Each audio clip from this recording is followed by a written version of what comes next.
بسم اللہ الرحمن الرحیم۔ ویورز کیسے ہیں؟ آج کے اس ویلاگ میں ہم بات کریں گے بلوچستان کے اندر اکثریتی party P M L N اور اس کے ساتھ ساتھ ڈسٹرکٹ چکوال میں پی ٹی آئی کا عملی طور پر خاتمہ، یہ دو موضوعات پر بات کریں گے۔ تو سب سے پہلے بات کرتے ہیں بلوچستان کا، جو میاں محمد نواز شریف نے کل دورہ کیا، اور اس دورے میں جو سیاسی جماعتیں، وہاں کے جو معززین نے شمولیت کا اعلان کیا ہے۔ اس سے پہلے جو میں نے ویڈیو کی تھی اس میں نے بتایا تھا کہ میاں محمد نواز شریف صاحب وہ بلوچستان کے دورے پہ جا رہے ہیں، اور اس کے ساتھ ساتھ جو ہے وہ جب کل گئے تو کم از کم جو وہاں کے ایم پی اے سابقہ، ایم این اے سابقہ 30 سے زائد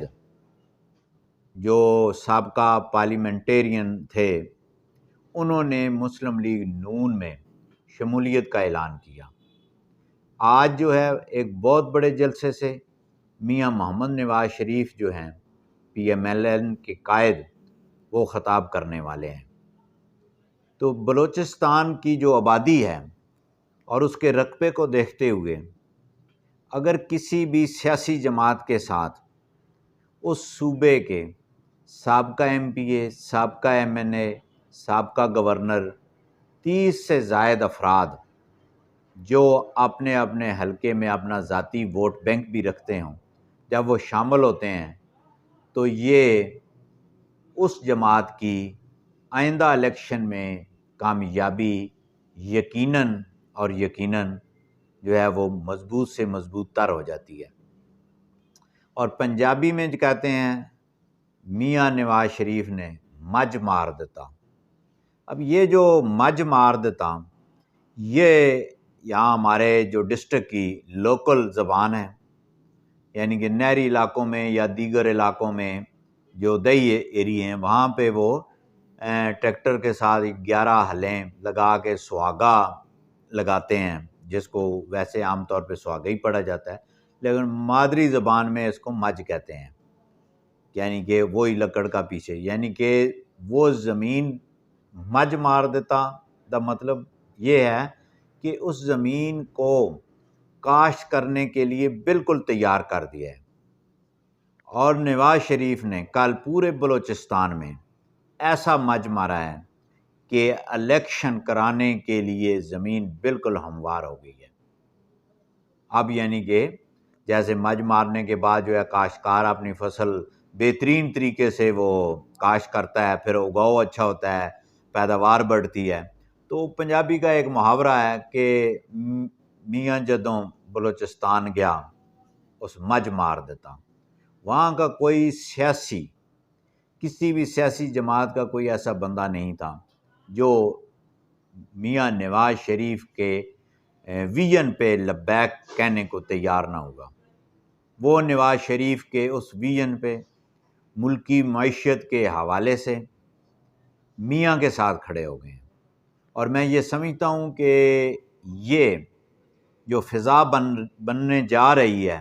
اب اس کے بعد جو ہے سندھ اور کے پی کی باری آئے گی، تو یہ میں سمجھتا ہوں کہ آنے والے الیکشن میں یقینی طور پر مجھے ایسے محسوس ہوتا ہے کہ وزیر اعظم نواز شریف ہوگا اور پی ایم ایل این کی حکومت بنے گی، جب پورے صوبے کے اندر وہ لوگ جن کے ذاتی ووٹ ہیں 20 20 30 30 40 40 ہزار، اور مسلم لیگ نون کا جب ووٹ پڑے گا تو یقینی طور پہ کامیابی ہوگی۔ اب آتے ہیں جناب، ڈسٹرکٹ چکوال میں پی ٹی آئی عملی طور پر ختم ہو چکی ہے۔ ویورز، آپ کو یاد ہوگا کہ ڈسٹرکٹ چکوال میں جو ہے وہ 2 M N A P T I میں سے، 1 ایم این اے اور 1 کاف لیگ سے، اور 2 جو ایم پی اے تھے وہ پی ٹی آئی کے تھے، اور دونوں منسٹر تھے۔ اور جو اس سے قبل جو منسٹر تھے صوبائی، انہوں نے تو کافی عرصہ پہلے